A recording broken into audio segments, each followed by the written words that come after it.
お待たせしましたわ、野村さん。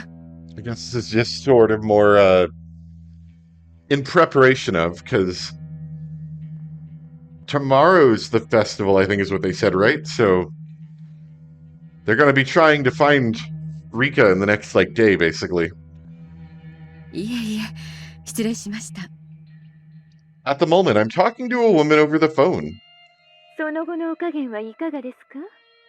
ええ、万事つつがなく、明日が祭りになりますわ。Yes, okay, gotcha. そうですか。それはよかったです。明日の夜、富武兄は哀れな事故に。すべて廃棄したはずの H173 が投与された痕跡を残し、どういう形であれ、哀れな最後を遂げるでしょう。それはとても楽しそうな幕開けです。こちらではすでに議事録の捏造が終了しています。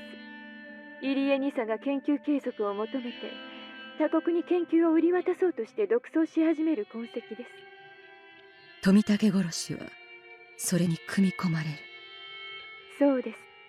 理事会に対し入江機関への疑問を抱かせる最初の布石になります。そのあたりの工作はすべてこちらが受け持ちますので、どうかお任せください。それから例の件ですが、もしもの時はいかがしましょうか。もしもの時とも。いえ、富武兄が買収に応じた場合です。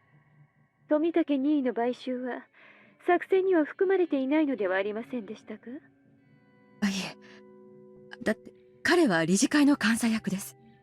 もしこっちの味方になってくれれば、いろいろ利用できることも多いかと。こちらの分析では、今回の作戦に富武任意が寝返ってくれてもリスクの割に得るものはありません。作戦に不安要素をわざわざ加味する必要はないのではありませんか？おっしゃる通りですわね。失礼しました。何かに使えるかと思ったもので提案しただけです。当初の予定通りに行きます。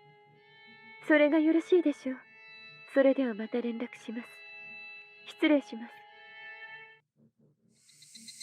For a while, I kept holding the telephone receiver, lost in thought.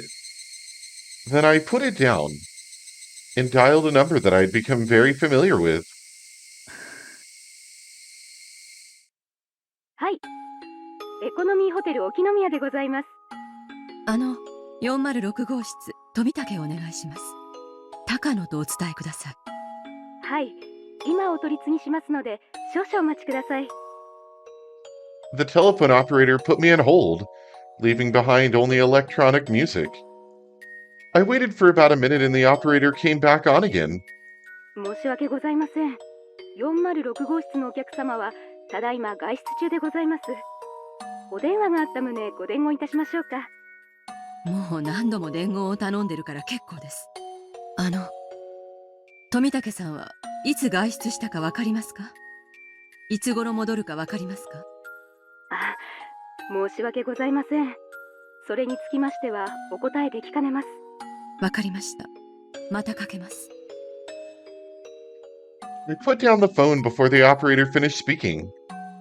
This is the third time I've tried calling him. I left a message telling him to call me back, but he hasn't. Why? Is he out taking photographs by himself? Or is he waiting for me behind the shrine where we usually meet?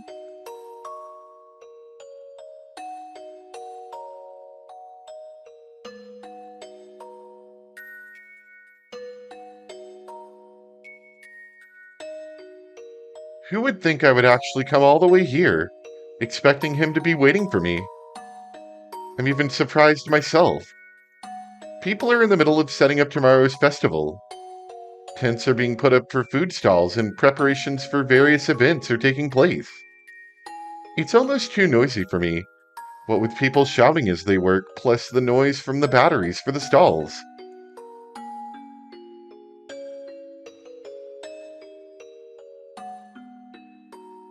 Soon I reached the back of the shrine before realizing it.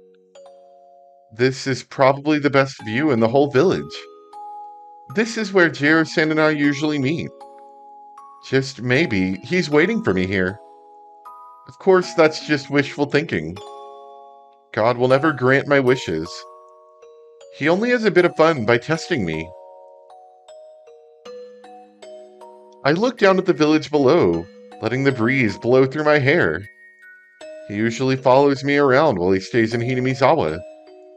He persistently asks if I want to go out to eat, go for a walk, or take some photographs with him.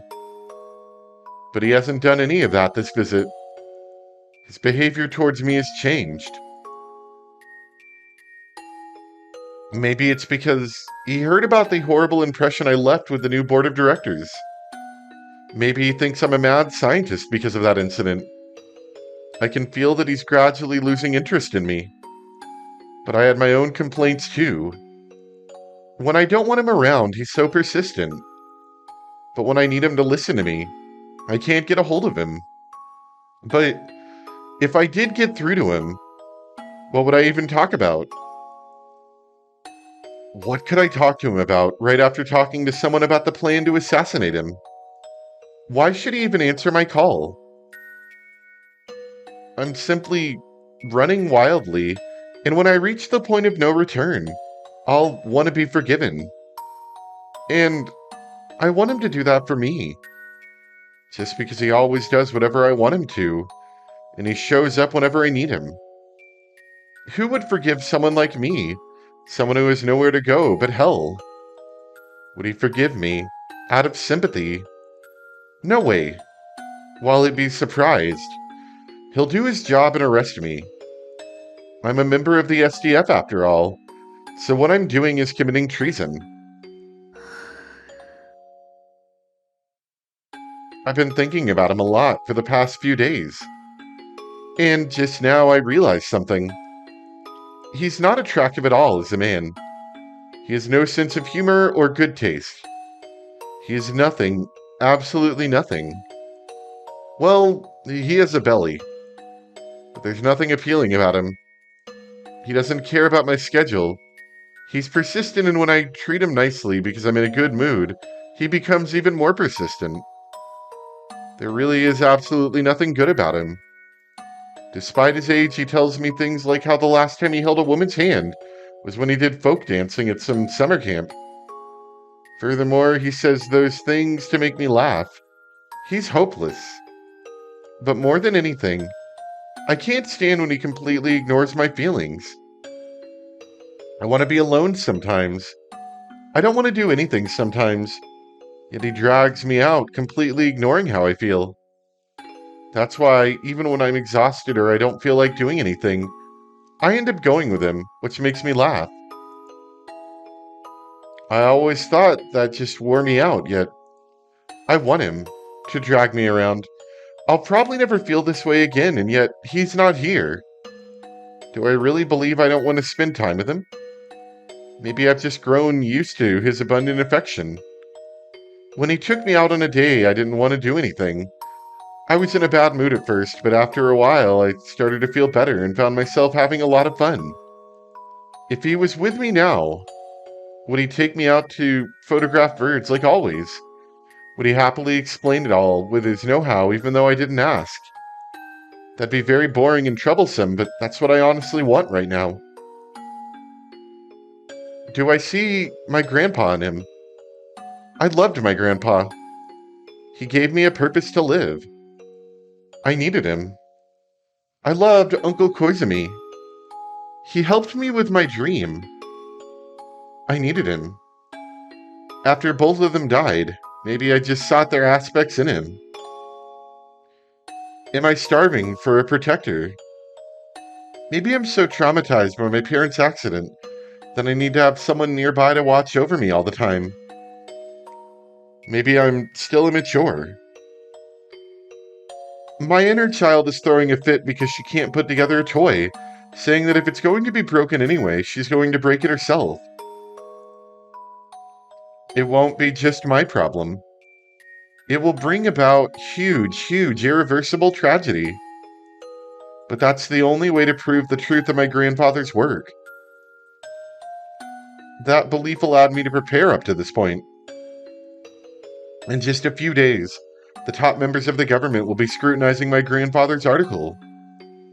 And terrified by the worst case scenario he predicted, they'll regret canceling our research and neglecting countermeasures as they pass their final resolution.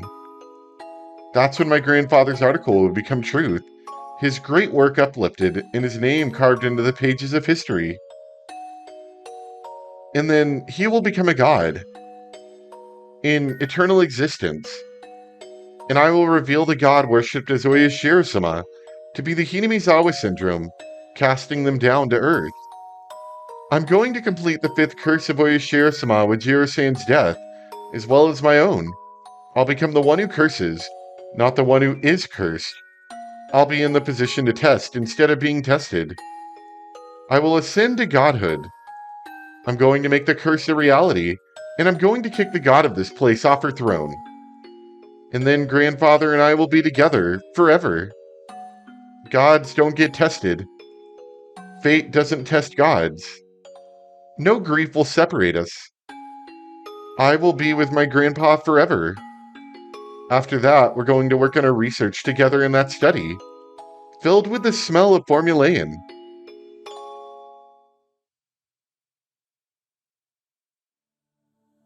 The scene from happier days.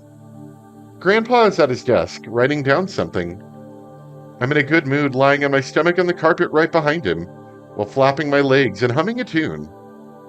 I help him with his research by organizing his books as if I were playing with blocks. To return to those times is my only wish. Of course, if I could go back that far, I'd want my parents to be alive too. If I could play with my grandpa's books, while listening to my mother cooking in the kitchen and my father flipping through his newspaper, that would complete my happy world. It would be my ideal childhood. But that world doesn't have a door to the outside world. So I can't go over to my friend's house. Because if I did go over to my friend's house, there wouldn't be anybody there when I returned. Nobody, because they'd all have died in a train accident. So I don't want an outside world. I want to stay in my house with my parents and my grandfather.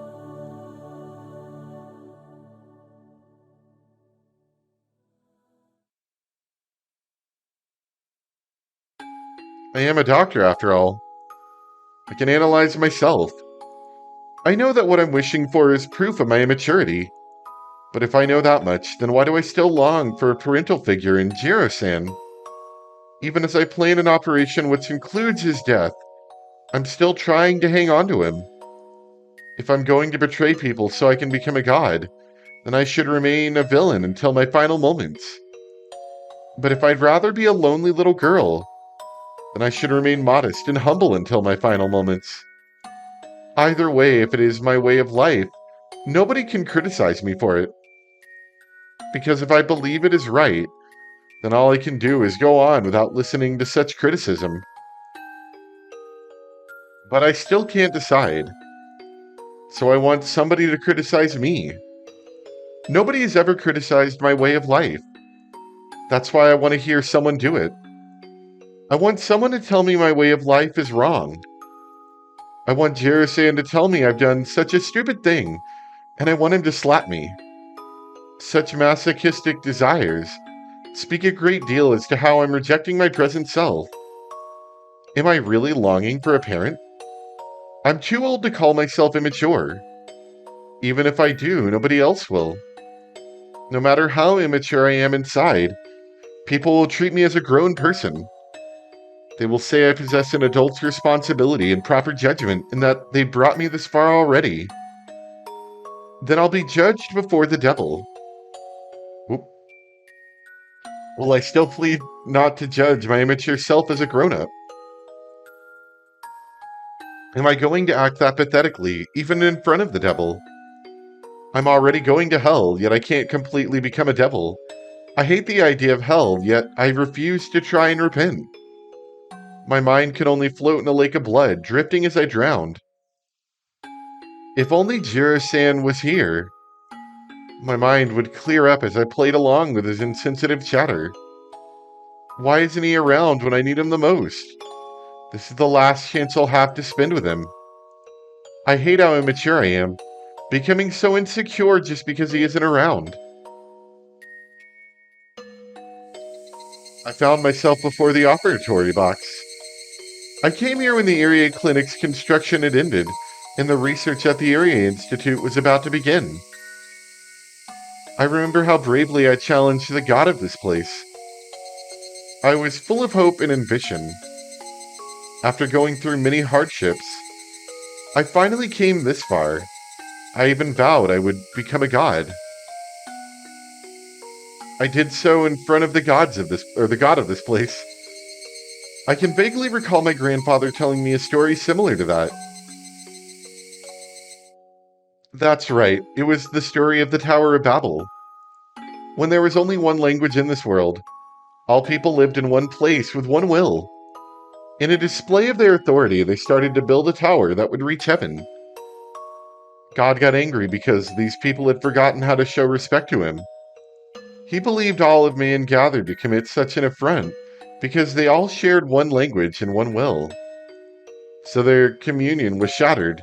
People were thrown into disorder, and they were given many different languages so they wouldn't be able to communicate with each other.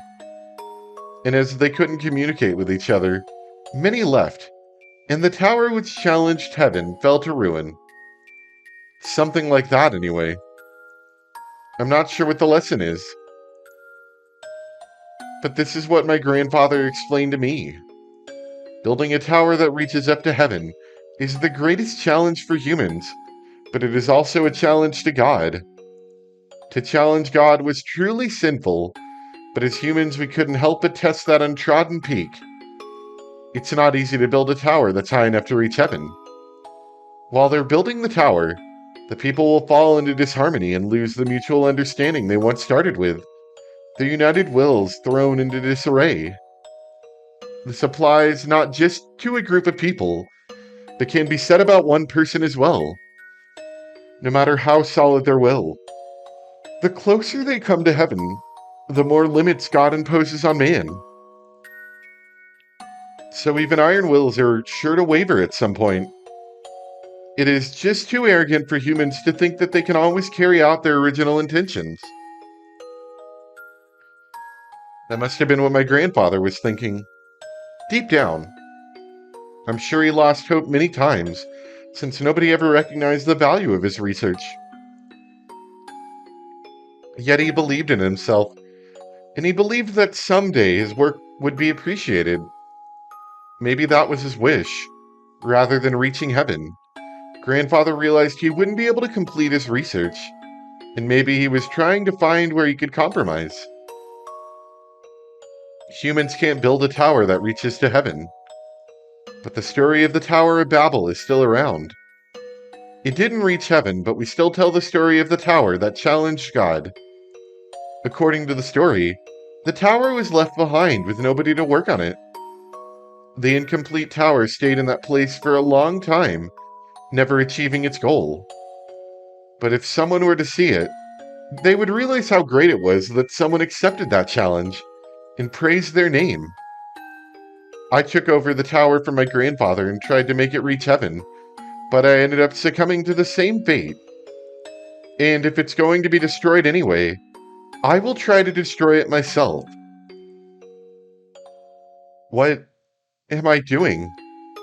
Anyway, if I hadn't tried to continue grandfather's research, his work in Hinamizawa syndrome would have remained forever. Even if it was an empty tower that nobody ever visited, if someone did come by, they would praise whoever attempted that challenge. They would have praised my grandfather. But I took over his work, and I built the tower even closer to heaven, which made God angry, and the tower is now going to be destroyed. This tower will become a pile of rubble. When the Area Institute is shut down, all of its records will be destroyed. My grandfather's wish for his work to be appreciated by someone will never be granted. I tried to make my grandfather an eternal existence, yet I ended up making that an impossibility.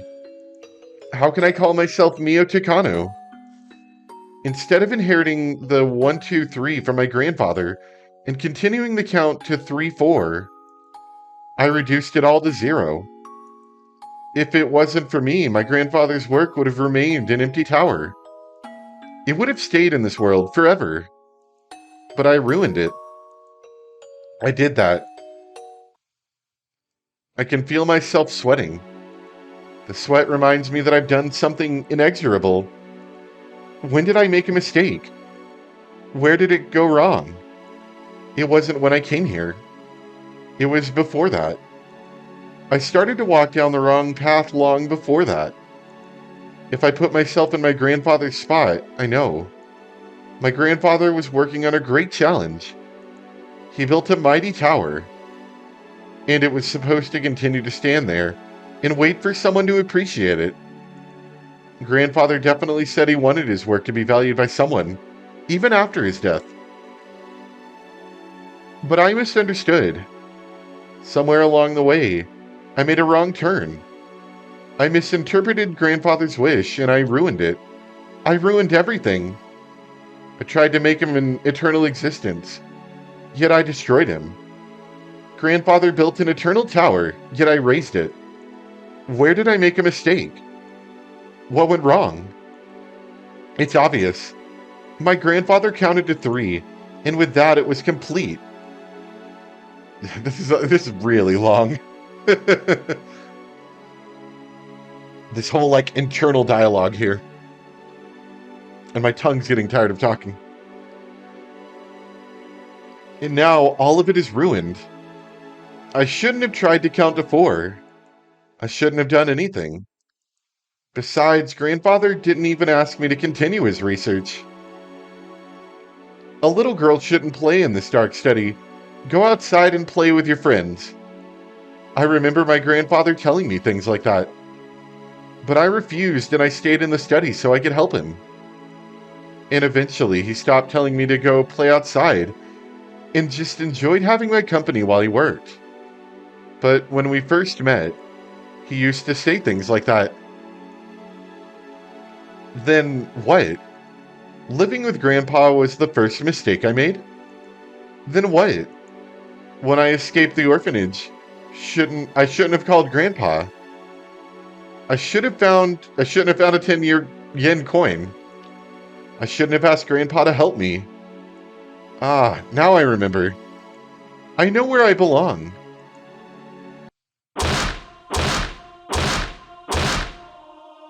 Back in the orphanage, the noise of something metal striking something else is getting closer.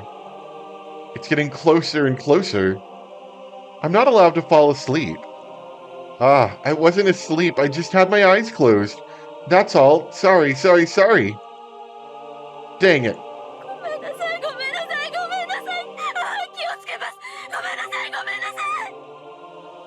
Come on, dang it.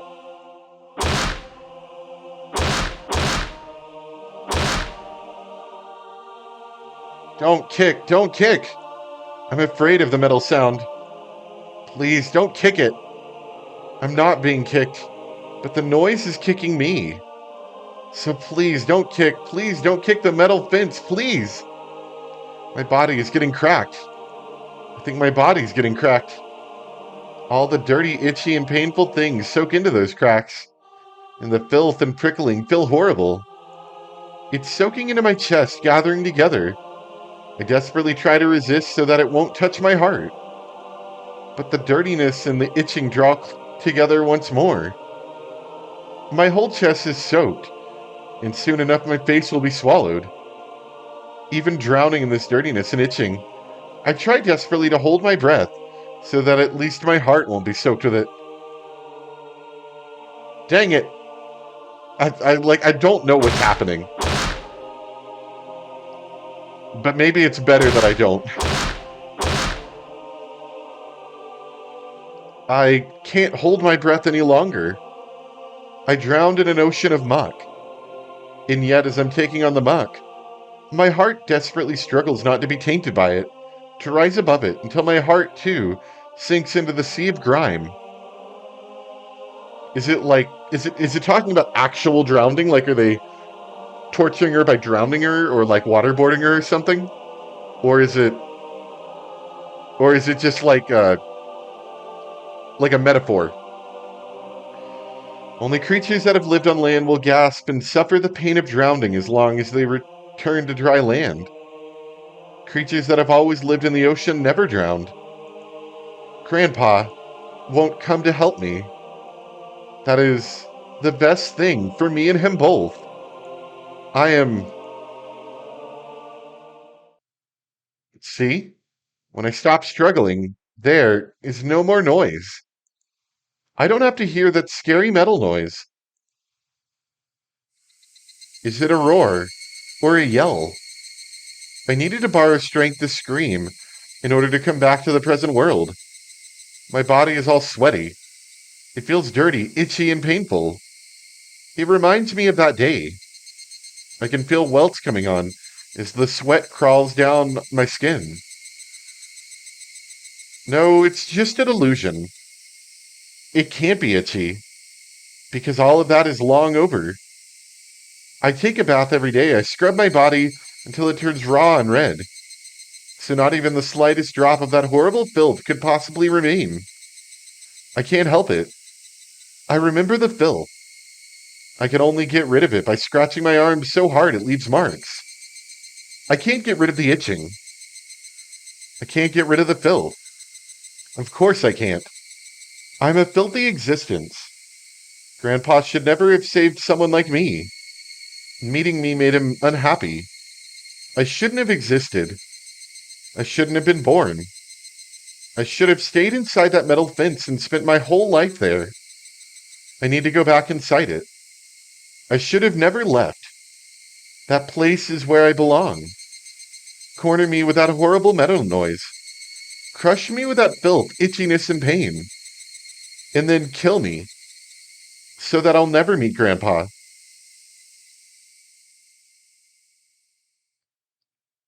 Keeps talking about, like, kicking a fence. I'm assuming that they're not just kicking a fence at her and, like, making noises at her. I mean, maybe they are. I don't know. But I'm assuming that's a metaphor for something. Is that your wish? Yes, much like those left behind at the top of Babel's crumbling tower. Or Icarus, unable to reach heaven only to fall. That is my final wish. Or Icarus, sorry. Bring me back inside that metal fence. And give me back the fate that's suitable for my filthy existence. The wish of a liar will never come true. But I'm not a liar. You have spoken your wish once, your true wish once, yet you have yet to realize that's your greatest wish. And I cannot grant that wish just yet. Are you saying that's the punishment we sinful humans face for challenging God? You should already know. The strength of your desire is what creates the future. You lack that strength. Ugh. Are you saying I haven't tainted myself enough? Will even the gates of hell remain shut for someone not fully committed like me? I'm almost wondering if it's like a sexual abuse kind of thing. Which would make sense for the metaphor. Not like, I'm trying to make sense of how it would make sense, but the whole, like, filth reaching your heart thing, maybe?